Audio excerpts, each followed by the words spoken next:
Bismillahirrahmanirrahim. Assalamualaikum warahmatullahi wabarakatuh. Hamdan wa syukran lillah, sholatan wassalaman ala rasulillah, amma ba'd. Rabbi shrah li sadri wa yassir li amri wahlul 'uqdatam min lisani yafqahu qawli. Selamat pagi. Salam sejahtera untuk kita semuanya. Apa kabarnya hari ini? Mudah-mudahan kita semuanya senantiasa sehat, senantiasa ada dalam suasana yang menyenangkan. Bertemu kembali dalam program Belajar dari Rumah, sebuah video pembelajaran suplemen yang dibuat dalam rangka mendukung pembelajaran jarak jauh bagi anak-anakku semuanya yang sedang melaksanakan belajar dari rumah. Masih bersama Mang Guru Mumuh, guru yang akan membersamai kamu semuanya selama belajar dari rumah. Anak-anakku semuanya, hari ini kita akan melanjutkan pembelajaran kita masih di tema 4, sehat itu penting, subtema 3, cara memelihara kesehatan organ peredaran darah manusia, pembelajaran 3 dan 4. Baik anak-anakku semuanya, mari kita mulai saja pembelajaran kita pada pagi hari ini dengan kita sama-sama mengucapkan basmalah, bismillahirrahmanirrahim. Anak-anakku semuanya, materi pembelajaran kita pada pagi hari ini, yang pertama kita akan belajar tentang pantun, tepatnya amanat pantun. Yang kedua, kita akan belajar mengenai gotong royong sebagai bentuk tanggung jawab sebagai warga masyarakat, meliputi arti gotong royong, unsur-unsurnya dan manfaat-manfaatnya, serta bagaimana gotong royong sebagai bentuk tanggung jawab sebagai warga masyarakat. Lalu yang ketiga, kita akan belajar tentang interaksi sosial anak-anakku semuanya ya. Bagaimana bentuk dan contoh interaksi sosial yang ada di berbagai bidang. Kita mulai saja masuk ke materi yang pertama. Materi yang pertama kita belajar mengenai amanat pantun. Apa sih amanat pantun itu? Nah, amanat pantun adalah pesan yang hendak disampaikan melalui pantun, anak-anakku semua ya. Jadi setiap pantun memiliki pesan yang ingin disampaikan kepada orang yang disampaikan kepada pembaca, kepada pendengar atau siapapun yang menerima pantun tersebut. Nah, kemudian cara menentukan amanat pantun dari sebuah pantun adalah dengan melihat pada bagian isi pantun tersebut ya. Kamu lihat pada baris ketiga dan keempat. Kemarin kita sudah belajar bahwa pantun itu kan terdiri dari sampiran dan isi. Nah, untuk melihat amanat sebuah pantun, untuk melihat pesan dari sebuah pantun, kamu lihat pada bagian isinya ya, pastinya pada baris ketiga dan keempat. Contohnya misalkan, siang-siang makan buah dondong, rasa takut melihat besarnya ular. Mari kita melakukan gotong royong agar pekerjaan cepat kelar. Nah, coba kamu perhatikan, apa sih amanat dari pantun ini? Kamu bisa lihat pada bagian isi. Yang mana bagian isi? Kamu sudah tahu, ada pada baris ketiga dan keempat. Kamu lihat baris ketiga dan keempat yang berwarna merah itu ya, sengaja Bapak bedakan warnanya. Jadi untuk melihat pantun kamu bisa melihat pada bagian isi, tepatnya pada baris ketiga dan keempat ya. Coba lihat. Mari kita melakukan gotong royong agar pekerjaan cepat kelar. Nah, apa pesannya? Apa amanatnya? Nah, ternyata pesan atau amanat dari pantun tersebut adalah mengajak ya, ajakan kepada masyarakat untuk ikut bergotong royong, karena gotong royong banyak manfaatnya, yaitu diantaranya manfaatnya adalah pekerjaan cepat kelar. Kelar itu berarti selesai ya anak-anak semua ya. Itu ya anak-anakku semuanya, amanat pantun. Jadi cara menentukan amanat kamu lihat bagian isinya, baris ketiga dan keempat ya, sangat mudah sekali. Oke, itu. Berikutnya tadi pantun menyebutkan tentang gotong royong. Apa sih arti gotong royong? Nah, gotong royong sebagai bentuk tanggung jawab warga masyarakat ini memiliki arti bahwa gotong royong itu bekerja bersama-sama untuk mencapai hasil yang didambakan, hasil yang diinginkan. Nah, cara mencapai hasil tersebut adalah dengan bekerja bersama-sama. Itu namanya gotong royong anak-anakku semuanya ya. Jadi kalau kita melakukan sebuah pekerjaan secara bersama-sama, berarti kita sedang melakukan gotong royong. Gotong royong ini adalah ciri khas bangsa kita ya, sebuah konsep kerjasama yang dimiliki oleh bangsa kita, dan ini bersifat turun-temurun, harus kita jaga, harus kita lestarikan ya, karena dengan bergotong royong banyak sekali manfaat yang bisa kita dapatkan. Lalu di dalam gotong royong itu ada apa saja ya? Ada hal apa saja yang bisa kita lihat dari sebuah gotong royong? Yang pertama, unsur-unsur gotong royong itu ada kesatuan ya.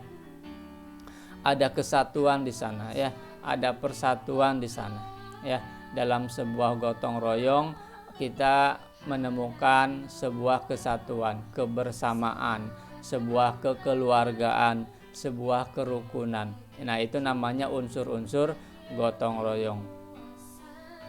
Kamu harus ingat ya, jadi unsur gotong royong itu ada kesatuan, ada kebersamaan, ada kekeluargaannya, dan ada kerukunannya ya. Dalam sebuah gotong royong itu menunjukkan kerukunan antar warga, bagaimana kekeluargaan antar warga, bagaimana kebersamaan di antara warga, dan adanya kesatuan ya, persatuan di dalam warga tersebut.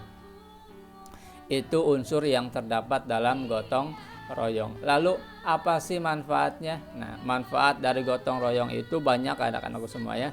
Di antaranya yang pertama adalah meringankan beban pekerjaan.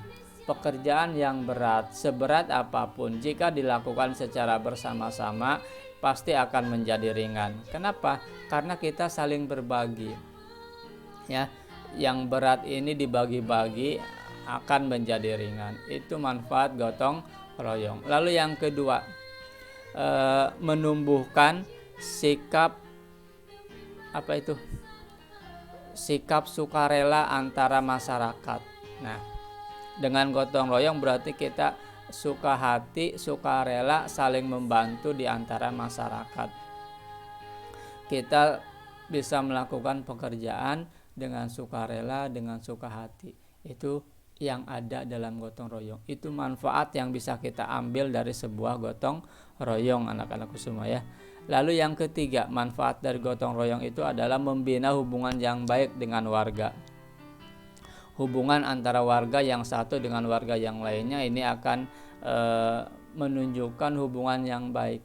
Tanpa hubungan yang baik, gotong royong tidak mungkin terlaksana. Sebaliknya, dengan gotong royong maka hubungan antar warga ini akan menjadi baik, karena di sana akan terjadi komunikasi, akan ngobrol, akan saling sapa. Maka itu menunjukkan bahwa hubungan baik dalam masyarakat telah terjalin dengan baik. Itu ya anak-anakku semuanya, 3 manfaat dari gotong royong. Nah, gotong royong ini adalah salah satu jenis tanggung jawab kita sebagai warga masyarakat. Selain itu ada banyak tanggung jawab sebagai warga masyarakat. Di antaranya yang pertama adalah kita harus memelihara ketertiban dan keamanan hidup bermasyarakat. Jadi selain kita bergotong royong, kita harus juga menjaga, memelihara ketertiban dan keamanan. Kehidupan di masyarakat yang kita tinggali ini harus kita jaga, harus kita rawat ketertibannya, keamanannya, bahkan kebersihannya, kekeluargaannya ya. Itu harus kita jaga. Lalu jenis tanggung jawab lain sebagai warga masyarakat adalah kita harus menjaga dan memelihara rasa persatuan dan kesatuan. Rasa kebersamaan sebagai unsur dari gotong royong tersebut harus kita jaga. Ya, kita harus saling menjaga, harus saling mendukung supaya rasa persatuan dan kesatuan tetap terjaga, tetap hadir di tengah-tengah masyarakat. Itu ya anak-anakku semuanya. Lalu yang ketiga jenis tanggung jawab dari sebuah warga masyarakat adalah meningkatkan rasa solidaritas sosial, anak-anakku semua ya. Kita tingkatkan rasa kebersamaan sosial kita saling menghargai, saling menghormati di antara sesama. Ini adalah salah satu upaya kita dalam menjaga, meningkatkan rasa solidaritas ya, rasa kebersamaan di antara kita. Banyak cara, diantaranya dengan saling menjenguk ya, saling memberikan perhatian, saling membantu di antara sesama. Itu sebagai bentuk cara kita meningkatkan rasa solidaritas kita. Itu ya anak-anakku semuanya ya. Kita harus selalu baik dengan sesama kita. Kita harus saling bantu, bergotong royong dalam rangka menjaga hubungan baik, menjaga hubungan kemasyarakatan dengan lingkungan kita, dengan tetangga kita, dengan masyarakat di sekitar kita. Selanjutnya di dalam gotong royong itu ada hak dan kewajiban serta tanggung jawab. Sekarang kita coba pelajari apa sih perbedaan antara hak, kewajiban, dan tanggung jawab. Kita kadang-kadang sering tertukar antara hak dan kewajiban, atau kita juga kadang-kadang sering tertukar antara kewajiban dengan tanggung jawab. Maka dari itu pada pertemuan kali ini mari kita coba gali lebih dalam apa sih perbedaan dari hak dan kewajiban dan juga tanggung jawab.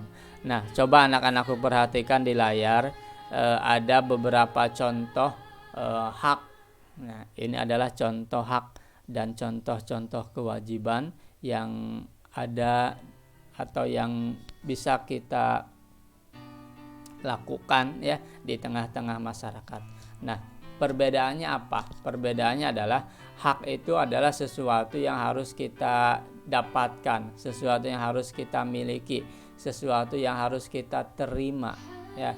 Ini pengertian daripada hak. Contohnya apa? Misalkan contohnya sebagai warga kita berhak mendapatkan perlindungan hukum. Nah, perlindungan hukum itu harus kita dapatkan sebagai warga masyarakat ya. Itu hak kita. Lalu yang kedua, mendapat pekerjaan dan penghidupan yang layak.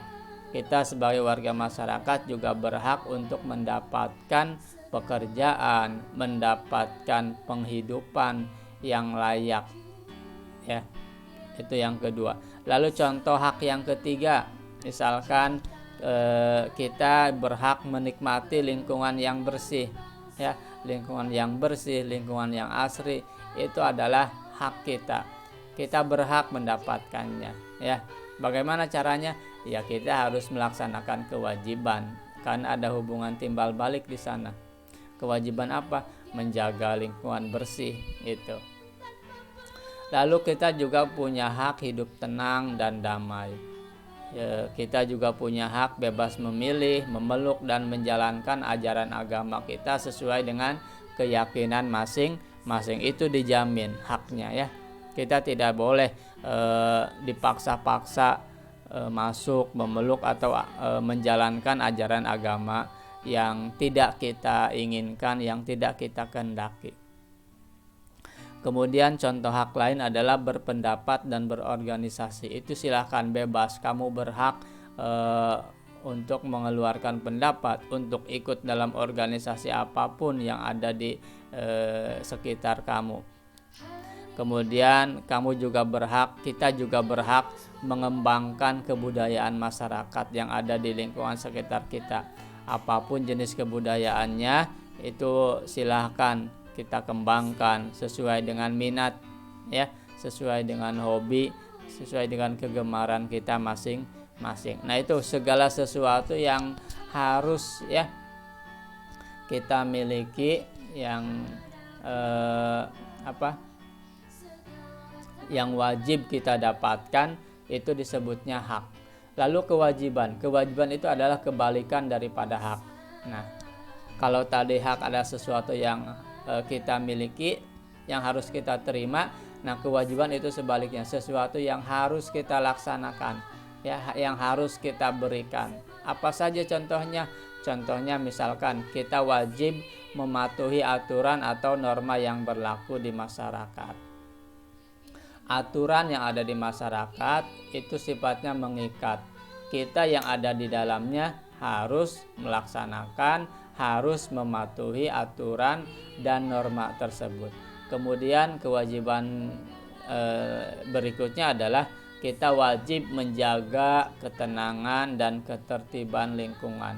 Kalau tadi kita berhak mendapatkan menikmati lingkungan yang bersih, lingkungan yang aman, yang tenang, damai, maka kita juga punya kewajiban, ya, kewajiban menjaga ketenangan dan ketertiban lingkungan. Kita ciptakan ketenangan itu, kita ciptakan ketertiban itu, ya, dengan kita menjaganya, jangan sampai membuat keributan. Kemudian mengikuti kegiatan lingkungan, apapun kegiatannya itu harus kita ikuti. Itu kewajiban kita sebagai warga masyarakat, karena hak kita itu juga sama haknya dengan orang lain. Orang lain juga punya hak untuk menikmati hidup tenang, hidup damai, lingkungan bersih, sehingga kita juga harus berperan dalam menjaga, kemudian mengikuti berbagai kegiatan di lingkungan kita untuk menciptakan kebersihan tadi, menciptakan kedamaian, ya, menciptakan ketenangan. Kemudian contoh kewajiban berikutnya adalah menghormati tetangga. Nah, ini contoh kewajiban yang harus kita laksanakan, yaitu menghormati tetangga. Apapun keyakinannya, ya, apapun misalkan pilihannya, tetangga kita itu ya punya hak, kita harus menghormatinya, gitu ya. Kita punya hak dan orang lain juga punya hak, itu ya, anak-anakku semuanya. Selanjutnya, membantu tetangga yang terkena musibah. Nah, ini kewajiban kita. Jika ada tetangga kita yang sedang terkena musibah atau sedang mengalami sakit, ya, harus kita bantu semampu kita, ya, semampu kita. Kenapa harus kita bantu? Nah, supaya kita tetap tadi, ya, kembali ke gotong royong, supaya kita tetap bisa menjaga persatuan, menjaga kebersamaan di antara warga masyarakat. Ini saling berkaitan, anak-anakku semuanya, dengan materi sebelumnya. Kemudian kewajiban lain adalah menjaga kebersihan lingkungan. Nah, kalau tadi kita berhak mendapatkan lingkungan yang bersih, menikmati lingkungan yang bersih, maka kita juga punya kewajiban menjaganya, ya. Bukan hanya menikmati lingkungan bersih, kita juga harus bisa menjaga lingkungan tersebut supaya tetap bersih. Kita punya peran di sana. Jangan sampai kita hanya mau bersihnya saja sementara kita tidak melakukan kebersihan, kita tidak menjaga kebersihan. Itu namanya tidak seimbang. Nah, antara hak dan kewajiban ini harus berjalan seimbang, harus berjalan beriringan, anak-anakku semuanya. Dan karena memang hak dan kewajiban ini berdampingan. Hak kita itu dibatasi dengan kewajiban kita, ya. Hak kita dibatasi juga dengan hak orang lain, ya. Hak kita itu menuntut kewajiban, ya. Itu kewajiban kita pasti menghasilkan hak. Itu hubungannya anak-anak semua. Lalu apa hubungannya dengan tanggung jawab? Kamu bisa lihat di layar. Tanggung jawab itu kan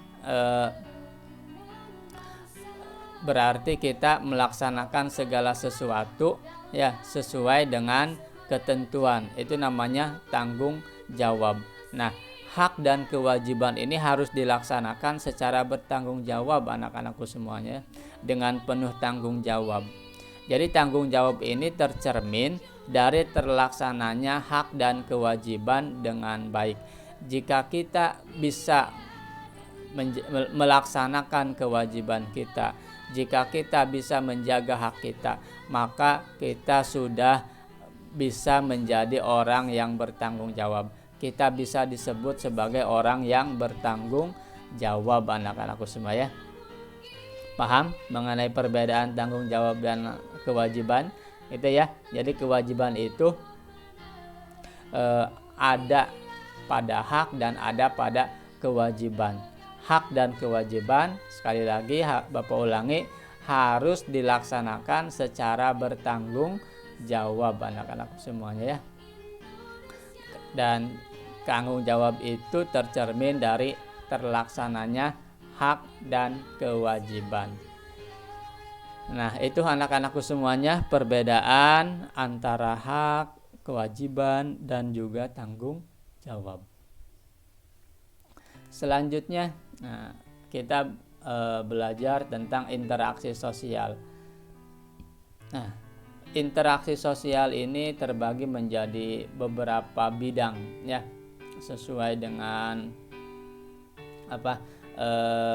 fokus kegiatan kita masing-masing ya. Karena ada yang kita melakukan kegiatan di bidang ekonomi, kadang-kadang ada juga yang melakukan di bidang politik, ada yang di bidang sosial dan budaya, di bidang moral. Nah, apa sih interaksi sosial di bidang ekonomi? Di bidang ekonomi ini berarti interaksi sosial yang berhubungan dengan kegiatan ekonomi seperti kegiatan produksi, distribusi, dan konsumsi. Kita sudah mempelajarinya anak-anakku semua ya. Lalu interaksi sosial di bidang politik ini adalah interaksi sosial yang berhubungan dengan aktivitas politik seperti di partai politik, di kegiatan pemilu ataupun pilkada pemilihan kepala daerah. Kemudian ada interaksi bidang sosial budaya ya, di bidang sosial dan budaya. Apa itu interaksi di bidang sosial budaya? Nah, ini berhubungan dengan aktivitas kemasyarakatan dan kebudayaan. Contohnya misalkan kegiatan keagamaan, kegiatan kesenian, kegiatan organisasi. Nah, kegiatan-kegiatan ini adalah kegiatan yang identik dengan bidang sosial dan budaya. Kemudian jenis interaksi sosial yang keempat adalah interaksi di bidang moral anak-anakku semua ya. Apa itu di bidang moral? Yaitu kegiatan yang berhubungan dengan aktivitas meningkatkan kesadaran sosial ya, meningkatkan kesadaran sosial, kesadaran masyarakat di bidang sosial. Contohnya misalkan pembinaan masyarakat, kemudian syiar agama, kemudian pelatihan keterampilan. Nah, ini yang sifatnya meningkatkan kesadaran sosial itu disebutnya interaksi sosial bidang moral. Contoh-contohnya silahkan kamu bisa cari ya, contoh yang sering kamu temukan atau mungkin pernah kamu lakukan ya. Misalkan kamu pernah berjualan, nah berarti kamu sudah pernah melakukan interaksi sosial di bidang ekonomi, di bidang tepatnya di dalam kegiatan distribusi. Atau bahkan kamu jajan ya, kamu jajan saja berarti kamu sudah berinteraksi sosial anak-anak semua ya. di bidang ekonomi, yaitu kegiatan konsumsi ya. Kemudian kamu misalkan bersekolah itu juga sama, interaksi sosial. Kamu misalkan mengikuti pengajian ya, kamu ngaji itu juga sama. Itu adalah interaksi sosial. Nah, itulah anak-anakku semua ya, bagian-bagian interaksi sosial dilihat dari bidangnya. Ada yang di bidang ekonomi, ada yang bidang politik, sosial budaya, dan bidang moral. Itu ya anak-anakku semuanya, contoh-contoh atau bentuk-bentuk interaksi sosial sesuai bidangnya. Lalu faktor apa saja yang mempengaruhi kualitas interaksi bidang sosial ya? Kita tahu bahwa interaksi sosial itu adalah hubungan ya, hubungan sosial, hubungan kemasyarakatan, aktivitas kemasyarakatan. Nah, sekarang kita lihat di bidang ekonomi. Nah, apa yang mempengaruhi kualitas interaksi bidang sosial ekonomi di suatu wilayah? Jadi kita coba bandingkan antara wilayah yang satu dengan wilayah yang lain, pasti ada perbedaan. Betul tidak? Pasti ya, ada perbedaan antara suatu wilayah dengan wilayah lain. Nah, faktor apa yang membuat suatu wilayah itu berbeda interaksi sosialnya dengan wilayah lain? Nah, ini ada lima faktor yang mempengaruhinya. Yang pertama adalah faktor perbedaan kandungan sumber daya alam di setiap daerah. Kita tahu bahwa di setiap daerah itu memiliki kandungan sumber daya alam yang berbeda. Ada yang sumber daya alamnya di bidang pertanian, ada yang sumber daya alamnya di bidang perkebunan, peternakan, kelautan mungkin karena pantai. Nah, perbedaan-perbedaan seperti itu akan mempengaruhi jadi dari kualitas interaksi sosial di bidang ekonominya anak-anakku semua ya. Pendapatan daerah tersebut akan berbeda ya antara daerah yang satu dengan daerah yang lain, tergantung kandungan sumber daya alamnya. Itu ya, itu yang pertama. Lalu yang kedua, bisa juga karena faktor perbedaan kondisi demografis. Apa itu kondisi demografis? Kondisi demografis itu adalah kondisi karena perbedaan status kependudukan ya, misalkan perbedaan kesehatan di dalam penduduk tersebut, kemudian perbedaan di bidang lainnya ya, berkaitan dengan demografis. Itu contoh faktor-faktor karena perbedaan demografis. Tadi hubungannya dengan struktur kependudukan, kemudian tingkat pendidikan dan kesehatan masyarakat ya, salah satu contohnya. Selanjutnya perbedaan kondisi tenaga kerja di daerah tersebut ya, kemudian perbedaan tingkah laku, kebiasaan, etos kerja yang dimiliki oleh suatu masyarakat. Itu hubungan dengan demografis anak maksudnya. Kalau tadi kandungan sumber daya alam kan hubungannya dengan alam, dengan sumber daya alam. Nah, kalau demografis itu hubungan dengan kependudukan ya.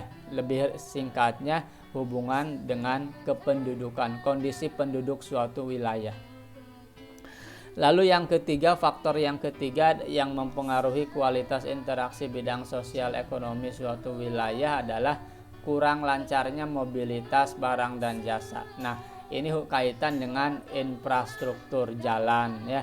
Kalau misalkan jalan di suatu wilayah itu bagus ya, lancar mobilitasnya, itu akan mempengaruhi tingkat pertumbuhan ekonomi suatu masyarakat di sana.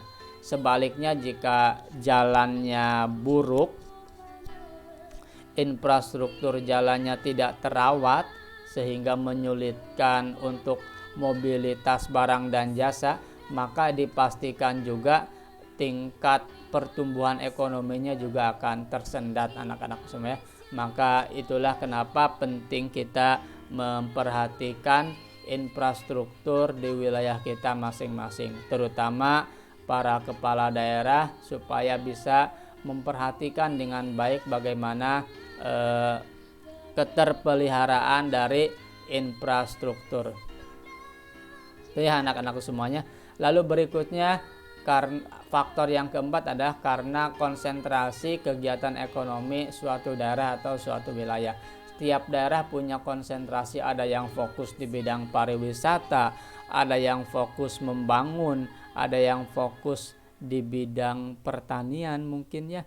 Nah, ini tergantung konsentrasi wilayahnya masing-masing. Dan ini tentu akan berbeda antara suatu daerah dengan daerah yang lain, sehingga mengakibatkan tingkat pertumbuhan ekonominya pun akan berbeda. Kemajuan suatu daerah itu akan berbeda-beda tergantung konsentrasinya ya, tergantung fokus pembangunannya ada di mana. Lalu yang kelima adalah alokasi dana pembangunan antar daerah, antar wilayah. Ini juga menjadi faktor yang mempengaruhi pendapatan suatu daerah ya. Banyaknya APBD ya, pendapatan suatu daerah yang satu dengan yang lain itu pasti ada perbedaan, dan ini saling mempengaruhi. Daerah yang sudah termasuk perkotaan seperti Jakarta ini pendapatannya akan sangat besar ya, akan sangat besar dibandingkan dengan daerah pedesaan. Maka tingkat pertumbuhan ekonominya pun Jakarta lebih maju ya. Itu wajar karena memang alokasi dana pembangunannya itu besar ya.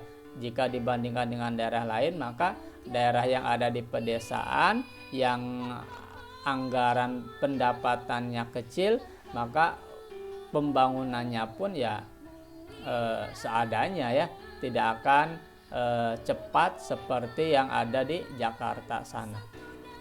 Itu ya anak-anakku semuanya. Jadi kita harus bisa melihat bagaimana perbedaan antara wilayah yang satu dengan wilayah yang lain, dan ini ada faktor penyebabnya, di antaranya yang 5 ini ya. Itu selanjutnya, nah selesai anak-anak semua ya. Kita sudah belajar banyak hal hari ini, dan mungkin kamu agak sedikit bingung dengan apa yang Bapak sampaikan. Tapi walaupun bingung ya, karena memang materi kita cukup tinggi ya pada pertemuan kali ini anak-anakku semuanya. Jadi Bapak harap kamu bisa dibantu ya, kamu bantu oleh orang tua kamu bagaimana memahami materi pada pagi hari ini. Semoga dengan bantuan orang tua kamu bisa lebih memahaminya dengan baik. Dari Bapak itu saja yang bisa disampaikan. Mohon maaf apabila ada penjelasan Bapak yang kurang dapat dipahami, ada pilihan kata yang kurang tepat, Bapak mohon maaf.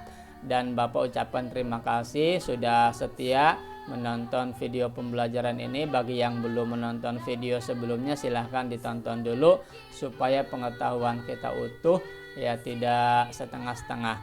Dan Bapak juga meminta silahkan kamu share video pembelajaran ini, kamu berikan jempol, like ya, kamu komentari. Yang belum subscribe silahkan di subscribe supaya video pembelajaran ini bisa lebih bermanfaat ya, bisa memberi manfaat bagi masyarakat umum. Baik anak-anakku semuanya, itu saja yang dapat Bapak sampaikan. Pesan Bapak tetap jaga kesehatan, patuhi protokol kesehatan supaya kita segera bisa keluar dari pandemi ini, kita bisa melaksanakan pembelajaran tatap muka seperti biasanya. Bapak akhiri kegiatan pembelajaran kita dengan kita bacakan hamdalah bersama-sama. Alhamdulillahirabbil alamin. Wallahul muwaffiq ila aqwamit thoriq. Wassalamualaikum warahmatullahi wabarakatuh. Kita ketemu lagi pada video pembelajaran selanjutnya.